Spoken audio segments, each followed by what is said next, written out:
Okay, both for this video is being live streamed both on YouTube and on Facebook. So on YouTube it is also, you can just search for Luminous by Trixie Angeles. Okay. Magandang gabi. Mayroong nakasalang na kaso sa Korte Suprema, until recently at least. May nakasalang for the issuance of a writ of Kalikasan and continuing mandamus ukol daw sa hindi pag-implement ng arbitral decision doon sa Permanent Court of Arbitration tungkol sa destruction ng mga coral reef in the West Philippine Sea, or as it states in the Permanent Court of Arbitration in the South China Sea. Dito sa kasong to, ang mga petitioners di umano ay ilang mga fishermen, fisherfolk from Palawan, from an association in Palawan, but whose residences are in the municipality of Kalayaan, at saka isa pang grupo ng mga fishermen or fisherfolk from Zambales. Alright. The original petition had 39 petitioners, 39 named petitioners, pero hindi po lahat yon ang pumirma. At di umano'y may mga, later on, may pinisinta ang Solicitor General to indicate na hindi po lahat ito ay nagbigay ng kanilang consent. Yun po man, let's finish off with the preliminaries. I apologize for the municipality of Kalayaan, at saka isa pang grupo ng mga fishermen or fisherfolk from Zambales. Alright. The original petition had 39 petitioners, 39 named petitioners, pero hindi po lahat yon ang pumirma. At di umano'y may mga, later on, may pinisinta ang Solicitor General to indicate na hindi po lahat ito ay nagbigay ng kanilang consent. Yun po man, let's finish off with the preliminaries. I apologize for the dami ng wires na nakakabit sa akin. Okay, game. So, ang petition, ang nakalagay dun sa petition ay simple lang. Imbis na magpresenta ng judicial affidavits or ng narration of facts, ang prinisenta ng ating mga petitioners or ng mga abogado ng mga petitioners natin ay yung decision ng Permanent Court of Arbitration dun sa kaso na ihinain natin against China in relation to yung pag-fish nila within our exclusive economic zone at yung pagtayo ng mga di umano'y mga military installations sa ating mga reefs, and in the process destroying the coral reef. Ang kanilang petition ay for the issuance of a writ of Kalikasan, any activity that can cause widespread and permanent damage to the natural environment. At mayroon din itong other remedies called the continuing mandamus to stop government agencies from doing a certain activity that will cause the same kind of damage. Alright. In this case, hindi po sumunod. Base dun sa initial na oral argument. The case was set for oral argument 2 beses, last week and this week. Last week para madinig po yung mga petitioners, and this week para madinig yung mga respondents. Ang mga petitioners, as we mentioned, are fisherfolk. Ang mga respondents dito are government agencies.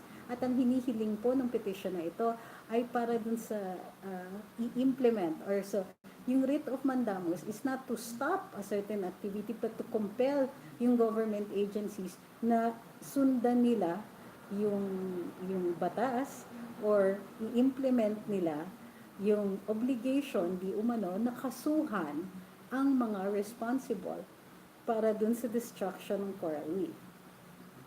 During the first oral argument, na-point out po ng ilang sa ating mga justices na may kakulangan di umano ang petition. May kakulangan ang petition, first, dun sa procedural defects. Wala daw po kasi mga judicial affidavits o mga testigo na inattach doon sa petition. Required po ito doon sa rules para dun sa writ of Kalikasan. And ilang beses po tinanong ng ating mga mahistrado kung bakit walang judicial affidavits. Ani ng petitioners or ng mga abogado ng petitioners, hindi kailangan kasi yung findings ng Permanent Court of Arbitration, ina-adapt nilang buong buo at tinatanggap nila bilang facts para wala na daw kailangan na ipresentang facts sa Korte Suprema. Isa yon dun sa tinatanong ng ating mga maestrado. Isa pa ay nabanggit ni Justice Hardelesa during the first oral argument. Ang sinabi niya is, okay, kung tatanggapin namin ng buong buo ang assertion ninyo na wala na kailangang findings of fact, ito po ang makikita natin. Number one, tatanggapin natin yung desisyon ng Permanent Court of Arbitration at nakalagay doon sa Permanent Court of Arbitration kung sino ang may sala doon sa destruction ng coral reef sa West Philippine Sea. Sinasabi ng mga petitioners, hindi po sila yung respondents dito sa kaso. Ang respondents ay ang gobyerno at hindi naman nila hinahanap daw kung sino mismo yung mga kriminal or yung mga lumabag sa batas. Sabi ng mga maestrado, hindi tama yan. Kasi in order for a complete relief, para makumpleto yung kaso ninyo, kailangan nakalagay doon lahat ng mga parties to the case para mauutusan yung mga yon ng ating Korte Suprema kung ano ang hinihiling ng petitioners na order. Unfortunately for the petitioners, sabi ni Justice Hardelesa, kung tatanggapin natin ng buong buo ang Permanent Court of Arbitration ruling, nakalagay at maliwanag doon kung sino ang responsible para sa destruction ng coral reef at ito ay ang bansa ng China. As we all know, hindi po maaaring mahabla ang isang estado nang hindi po pumapayag ito. In the same way that the state cannot be sued without its consent. So, dahil walang jurisdiction ng Korte Suprema na utusan ang bansang China, then ito po ay isa sa kahinaan di umano ng kanilang petisyon. Ngayon, dito sa second oral argument, sa umpisa pa lang may bagong development at sinabi ng ating Solicitor General na nilapitan daw ang Philippine Navy. Let me see. Isang captain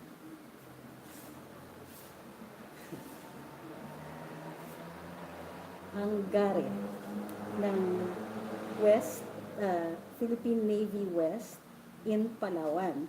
Lumapit daw di umano ang ilan sa mga petitioners sa kanya at sinabihan siya na hindi Wayne Mandamos na ihinain ni Attorney Chel Jokno at Attorney Raj Palacios supposedly on their behalf.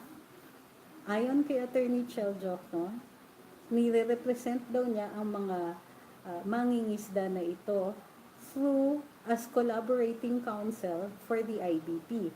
At ang IBP daw mismo ang siyang representante ng mga petitioners dito. Ayon kay Solicitor General, malaki pong bagay yon kasi ibig sabihin may misrepresentation. Well, hindi niya in-explain, no? Pero sinabi niya, wini-withdraw daw ng mga petitioners yung kanilang signature and therefore their consent to the filing of the petition kasi unang-una hindi daw sila aware na ang kaso na ito ay laban sa gobyerno. Ang sagot ni Attorney Chel Jokno dito ay dalawa. Unang-una, sabi niya,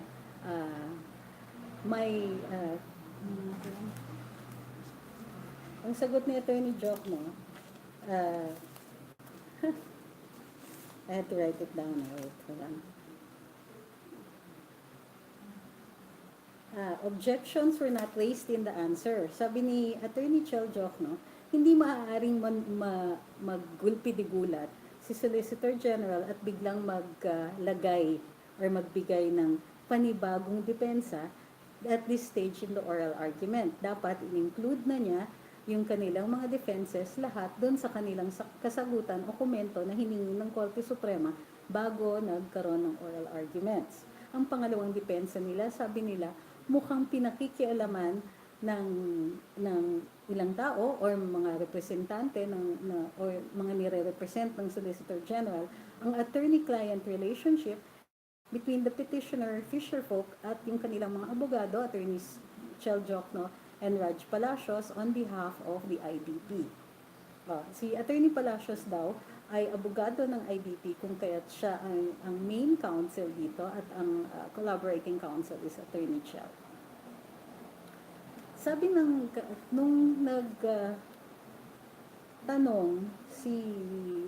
nagmanifest si Solicitor General At sinabi niya, binanggit niya yung ilang pangalan, Asyado, Abogado, Labandelo, na mga fisher folk both from Palawan and Zambales na nag-indicate na wini-withdraw ang kanilang mga signatures. In other words, hindi po sila talagang petitioners dito sa kaso na ito dahil hindi po sila talagang intensyon na kasuhan ang gobyerno whether for this particular matter. As a matter of fact, during the playing of the recording, makikita natin na allegedly hindi nila naiintindihan what has been asked of them. Ngayon, doon pa lang sa manifestation ng Solicitor General at doon sa initial defense ni Attorney Chel Jokno, although he asked if he can submit a more comprehensive and written answer to the manifestation made by the Solicitor General, nakikita natin na this will become ultimately a disciplinary action case between the two parties. Unang-una, yung nilapitan ng mga fisher folk para i-recant or i-retract yung kanilang mga signatures ay abogado sa Philippine Navy West. Yun yung manifestation niya. At nag-indicate na hindi po sila kasali dapat dito sa petition na ito. Ito ang pinupuntirya ultimately ni Attorney Chel Jokno na baka nakikialam ito doon sa attorney-client relationship. On the other hand, nagpahiwatig si Solicitor General na may serious disciplinary issues dito kung tinuloy ang paghain ng petition dito sa Korte Suprema ng mga abogado ng IBP nang hindi maliwanag ang pag-explain dun sa mga petitioner kung ano ang ginagawa nila on their behalf. In fact, sinabi ni Justice Leonen na maliwanag, did you give the petitioners a copy? Did you explain it to them? Did you tell this to them? Si Attorney Chel Jokno begged off at sinabi niya hindi daw niya he had to rely on the IBP chapter. Gayon din po ang sagot ni Attorney Raj Palacios. At ang sinasabi nila ay dun sa chapter ng Kalayaan Municipality, IBP ng Palawan at IBP ng Zambales, nag-rely sila dun sa mga lawyers na yon para kunin yung statements ng mga fisher folk at they were supposed to be tasked with judicial affidavits pero walang ganon. So sila po yung nagpapirma dun sa petition, sa affirmation ng petition dito sa mga petitioners. Binanggit kaagad ni Justice Leonen kay Attorney Jokno at kay Attorney Palacios, counsels, you seem to have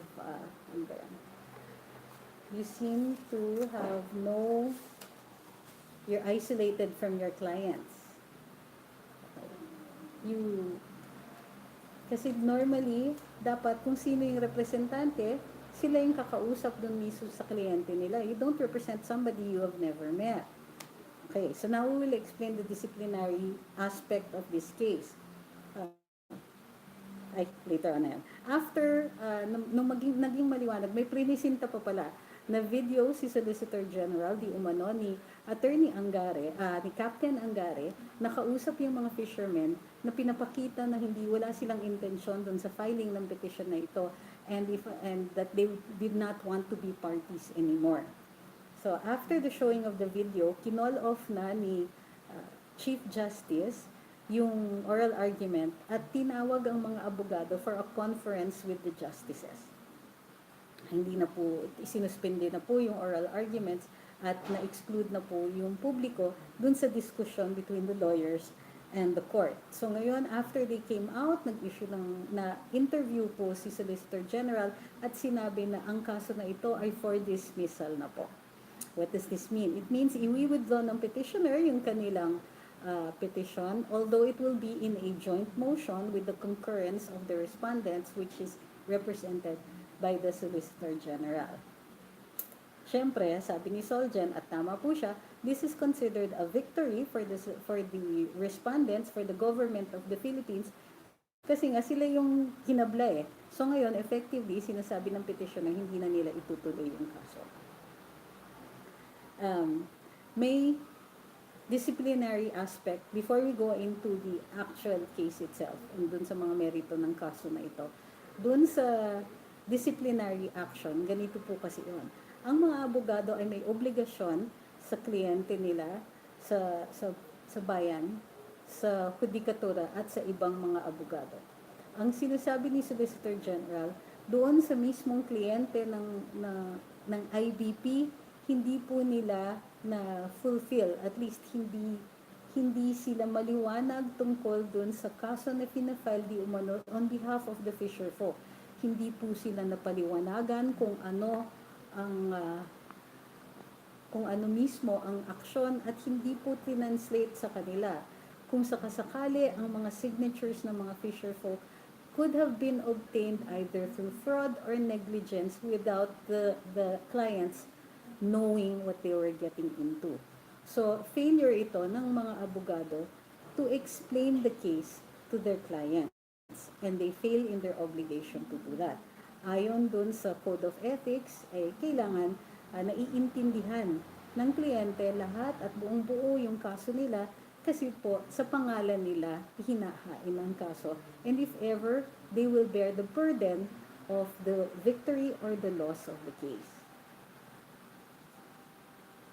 So, on the other hand, meron ding obligasyon ang mga abogado to fellow lawyers.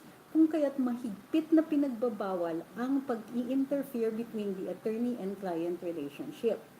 Masama po yung papakialaman ninyo. Kung kaya't ang ibang mga tao, pagka meron silang abogado at lumapit sila sa ibang abogado, sasabihin kagad ng abogado, kung meron kang abogado, huwag niyo po akong hihingan ng opinion kasi that's for disciplinary action. Bawal po yon. Mahigpit na pinagbabawal ng Korte Suprema ang pakikialam at panunulot ng mga kliyente. At masama rin ang magbibigay ng opinion na kontra dun sa opinion ng isang abogado na meron ng sariling kliyente. So, those are the two aspects, disciplinary aspects na tinitignan. May kasalanan ba ang Solgen dito? It is unlikely na yung Solgen ay may yung video at siya yung kanilang pagpirma dun sa original petition na ihinain ni na Attorneys Jokno at Paracios sa Korte Suprema. I hope naintindihan niyo pa. Hindi ko nakikita kasi yung comments dito sa YouTube right now. So, we'll be reading comments dito sa Facebook. Tinatanong ni Aprilyn kung meron ng Supreme Court Part 2. Okay? So, on this matter, sinabi na ni Justice Leonen, dun sa disciplinary action, very, very serious po ito. Kasi, yung sinasabi ni Solgen is yun nga, there is fraud. Pati yung hukuman, because lawyers have the obligation also to the court not to file frivolous cases at they owe the court the truth. They have to tell the truth at all times. When they have to be candid with the court and be open to the court and tell the court exactly what is going on. Kumbaga, alleged facts. But in this case, sinabi nila na meron silang kliyente pero hindi pala nila kilala ang sarili nilang kliyente. And this is a very, very serious charge. Kasi you cannot represent somebody you have never met. Or you cannot represent somebody whom you substantially do not know. It's possible, for example, na makakuha ka ng kliyente online, nagkita kayo, meron kayong video, you talk with each other, pero kung mag-i-issue ng statement on behalf of your client, medyo mahirap yun kung hindi mo nakakausap mismo yung kliyente. In other words, ang dapat umapil dun sa hukuman ay yung mga abogado na kumuha ng testigo ng mga fishermen or at least kumuha ng consent ng mga fishermen ng mga petitioners dito sa kasong ito. This is yan. Alright. So, beyond the disciplinary aspect of the case ay yung substantive aspect. So dito, mariin na hiningi ng mga magistrado during the first oral argument ang po para ma-establish yung mga facts o mga bagha dito sa kasong ito. Wala po kasing final na mga judicial affidavits kung kaya't maliwanag kung ano nangyari dito. Wala pong actual interview between the lawyers who were representing the fishermen in the Supreme Court and the fishermen themselves. May nagsasabi in short fabricated ito. May nagsasabi in short fabricated ito. Well, we can't say that for sure, and it would be difficult to say na gawa-gawa lang ni na Attorney Jokno itong kasong ito. What is mong kasong ito? What is more likely is that they wanted to file this case and they needed petitioners. They needed warm bodies, so nilapitan nila yung mga association na ito. Which is bad. Kasi ambulance chasing yan, naghahanap ka ng client. And that's also a disciplinary action for disciplinary action yon. On the other hand, if they were approached, then the lawyers should have they should be representing people that they know. And in this case, the court implied that they were not, through Justice Leonen.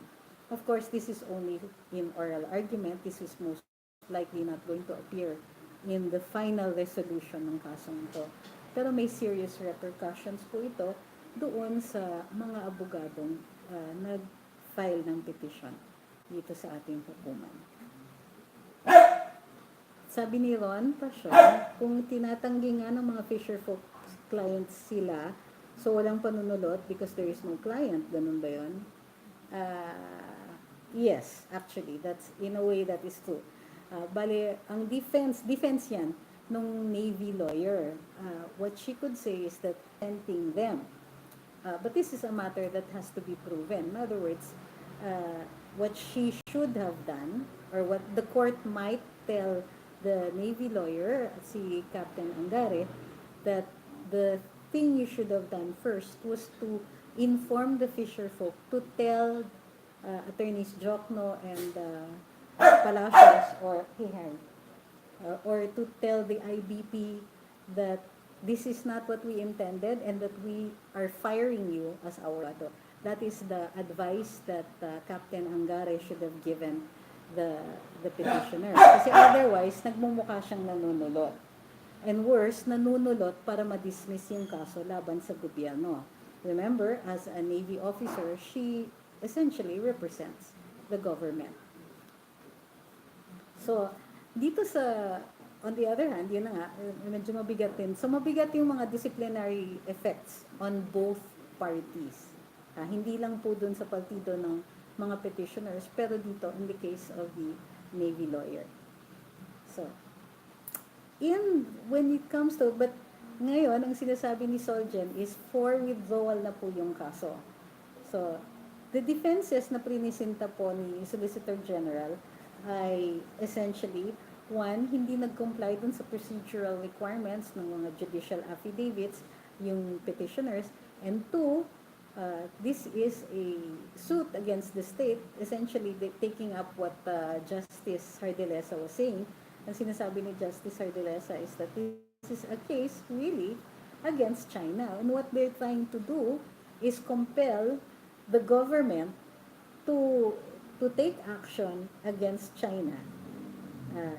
But this is not something that is actionable. Ang sinasabi ni Solicitor General, because there is an arbitral decision, this decision now falls with the executive to either execute through the conduct of foreign relations.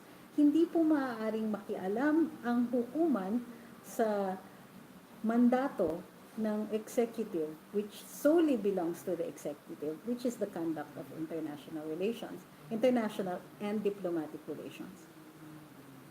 So, and because finally, it is also a suit essentially against China, but with the petitioners compelling the government to file suit against China, which again, the court has no jurisdiction to do. So, yun po yung in other words, if you're going to evaluate this on the side of the Solicitor General, then this is a win. Kasi nga, respondent sila eh. When the case goes away and you get no penalty, you get no sanctions, it's a win for you. And in this case, halos walang kahirap-hirap, hindi natuloy yung oral argument, and it looks like the case is for dismissal. Uh, then that's a win. On the other hand, the petitioners have will now have a problem. Well, first, the damage to their credibility, although it's only credibility, it's not if hindi matuloy yung disciplinary measures sa kanila, then that's okay. But in this case, they went all out, hammer and tongs. They filed a case with no less than the Supreme Court, a case against several government agencies, the BFAR, the DNR, and other government agencies, alleging that they have failed in their duty. And the Supreme Court almost gave them due course. In other words, nagamit nila yung oras ng hukuman, binigyan sila ng oras, binigyan sila ng oral argument, and effectively, the Solgen can actually say that the petitioners here are wasting the time of the court. Okay? So, sinasabi ngayon, well, so in the end, it's a win for the Republic, it's a win for the government represented by the Solicitor General, but we will have to see yung resolution ng Korte Suprema dito sa kasong ito para makita natin kung mababanggit ba yung mga merits dito o may recommendation ba for disciplinary action on any of the lawyers. We will have to see. Pero in the end, if this is dismissed, then it's a win for the government. And bistado po yung kabila because it looks like a very thinly disguised action to compel the government to comply with the arbitral decision and to pressure the Duterte administration to act against China regardless of its discretion in the conduct of international relations. Sabi ni Ma'am Eulalia Malikdem, pwede din bang balik rin ang kaso? Mga fishermen naman ang mag-file ng kaso against Jokno kasi wala pala silang pahintulot na gamitin sila. Well, that would be a disciplinary case. Kasi nga, lumalabas na sila Attorney Chell were representing them, hindi naman pala sila nag-usap.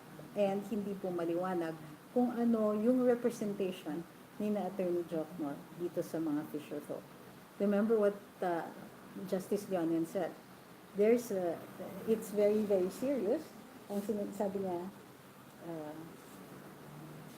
you seem to have a problem with your clients. It seems you are blind to your own clients.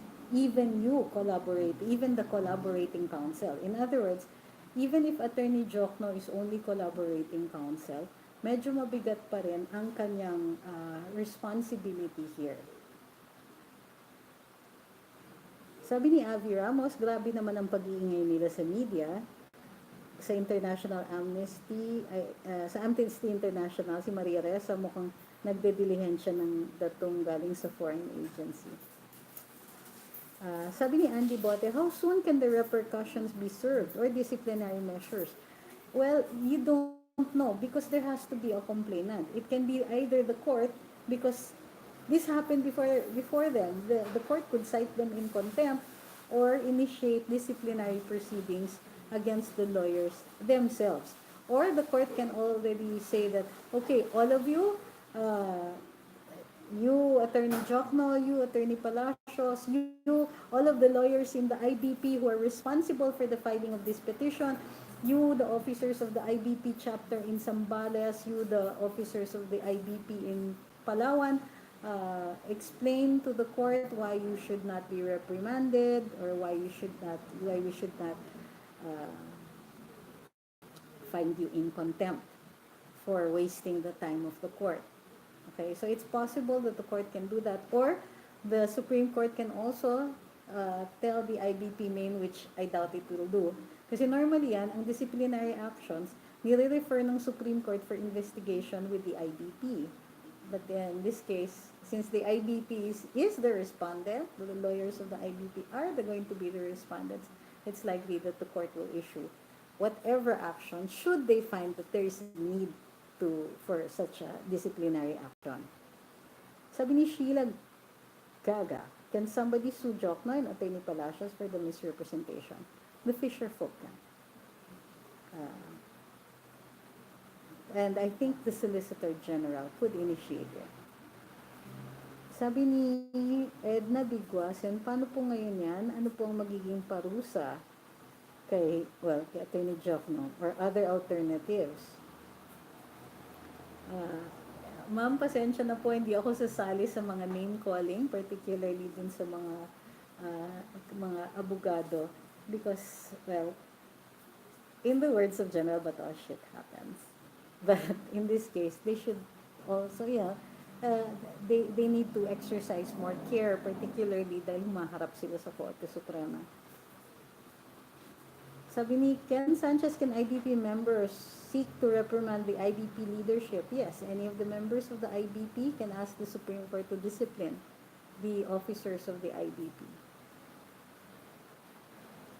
Sabi ni R.U. Ortega, dapat disbar po sila. Sino po pwede mag-file ng kaso laban kina Jokno? Yung Fisher folk po.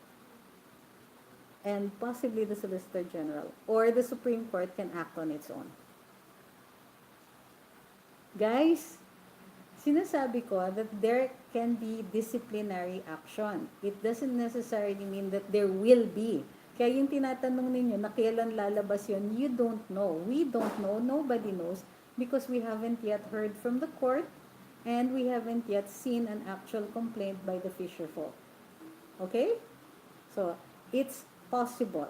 But, kumbaga, it's within the realm of the possible, but not necessarily going to happen unless a complaint is filed either by the Fisher folk or the court reprimands them and recommends this and penalizes them for failing to take the proper care in the conduct of this case, or the Solicitor General can ask the Supreme Court to discipline them.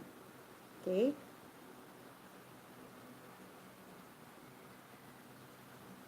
Sabi ni Roy Bandiola, yari sila kay Soljan Calida, malamang may matatanggal na abogado dahil sa taglay nilang mapanganib na Sabi ni Jomar Manyala, di po ba di naman nag-file ng official complaint ang mga mangingisda from the start? Hindi po yan ang sinasabi. Ang sinasabi po ng Fisher folk is that they did not authorize a case against the government. So they admit that the signatures are theirs, but that they did not understand the case. So it's possible that they're still, at least at the time, they were clients. Okay?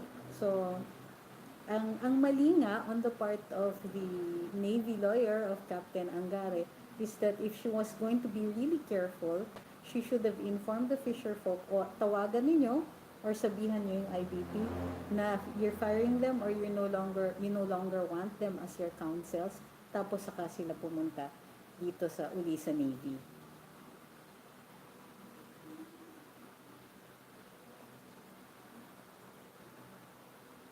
Sabi ni Victor Tadeo, hindi kaya kung ano-ano ang ginagawa nila para mawala ang atensyon sa kaso ni Bongbong. Sir, I don't really want to entertain any more questions about to divert attention. We'll need to be we'll need to be able to negate the other case. Well, in the case, for example, dito, yung attention sa kaso ni Bongbong, how can the attention doesn't matter because the case, so strategies na mawala ng attention will be necessary will be believable only in cases where the attention is necessary because there is no case. Okay, may case na eh. So yung mga ganyang strategiya, please stop you overusing that excuse. Okay? Second, mabigat na paratang po yan para dito sa mga abogado that they're filing a case to divert attention, then you have failed in your obligation as a lawyer to the country and to the court and to your client to avoid wasting the precious time of the court, and you are abusing the system. I do not see that happening here. Ang nakikita lang natin is that there does not seem to have been any direct communication between the lawyers for the petitioners and the petitioners themselves. Kaya hindi malayo yung mangyari na hindi sila magkakaintindihan. And in the process, waste the time of the court. Sabi ni Joseph Balsita, Sabi ni Joseph Balsita, yari ka joke no, bihirang gumalaw yan si Soljan Kalida pero pulido. Sabi ni Ma'am Annie, ano kayang feeling nun? Mabasura ang kaso, aray ko. Well, sila na yung mismo yung mag-withdraw ng kaso because there's probably not a prayer that this is going to fly.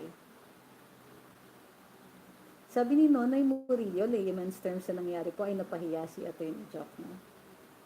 Well, let's just say that the court noticed that he did not exercise the proper care. So, you can interpret that any way you want. Sabi ni Sir Abdullah Delgado, ano na joke, no?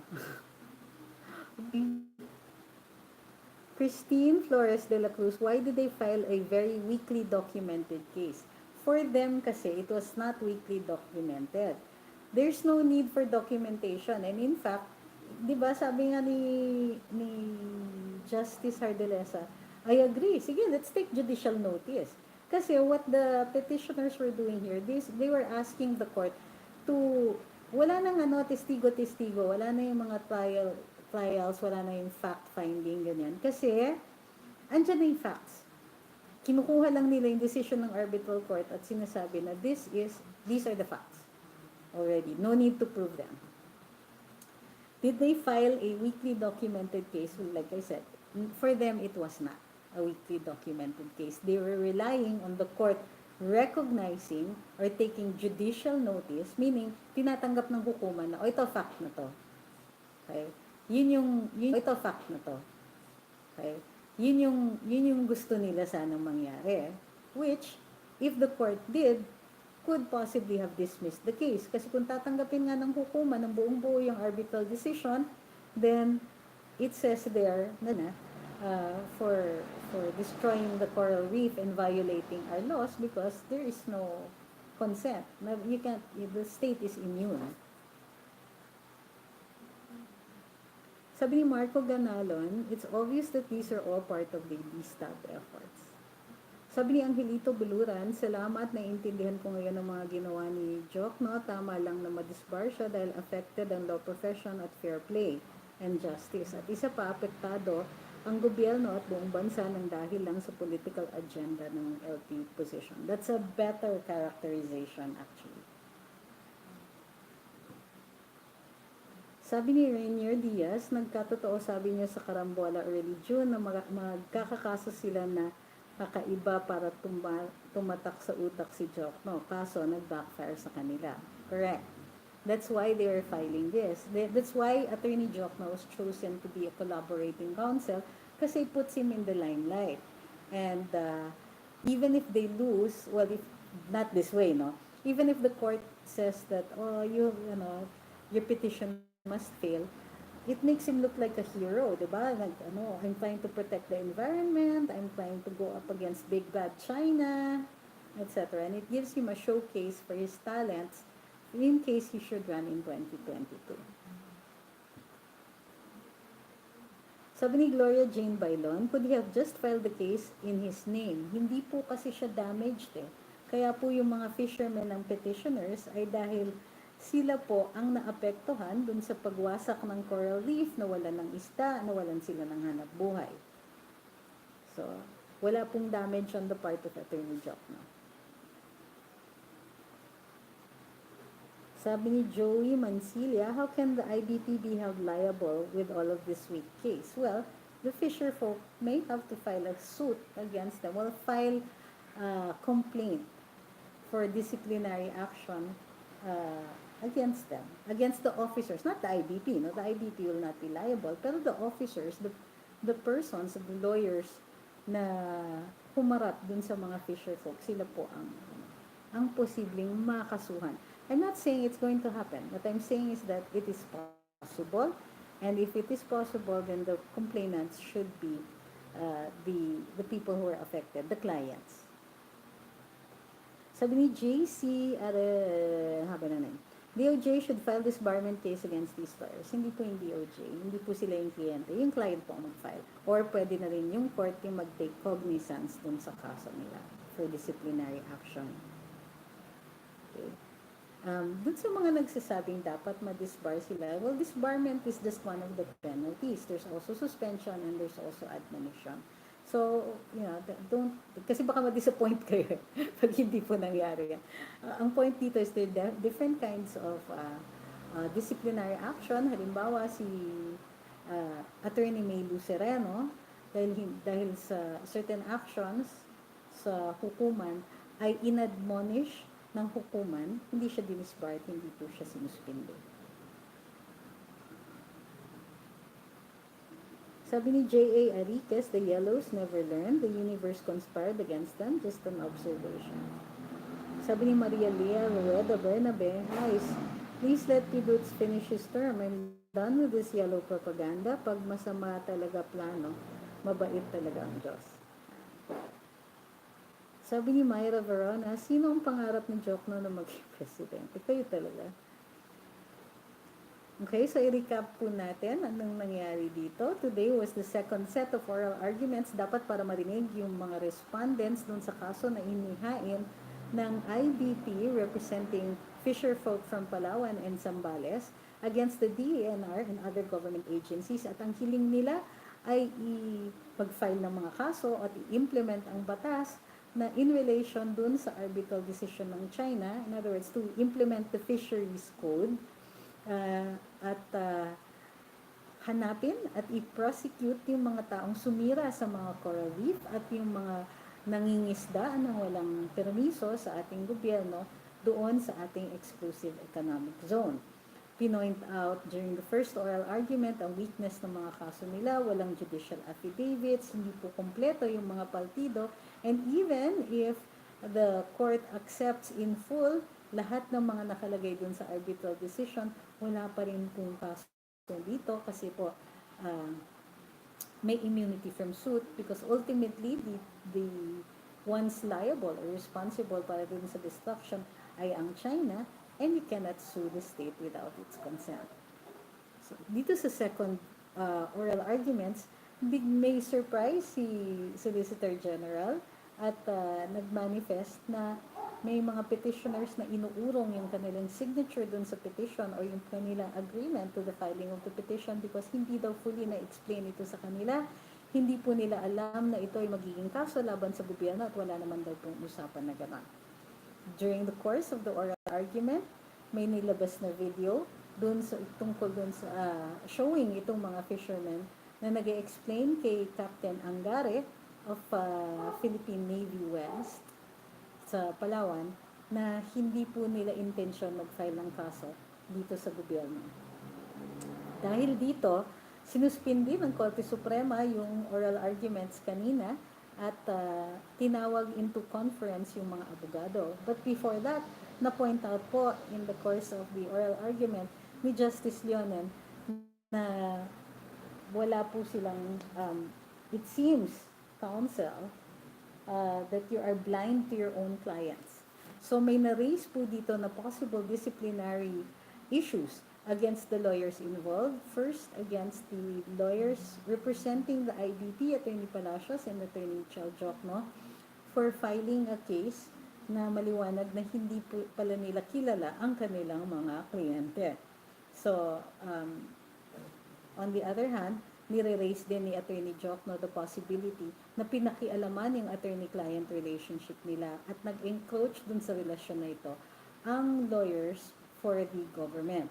Dahil seryoso ang mga paratang na ito at mga possible repercussions on the lawyers, tinawag na lang po sila to a conference with the public excluded between the justices at saka yung mga lawyers. And after that, paglabas ni Solicitor General, ang sabi niya is most likely they will file a joint motion with the petitioners for the dismissal of the case.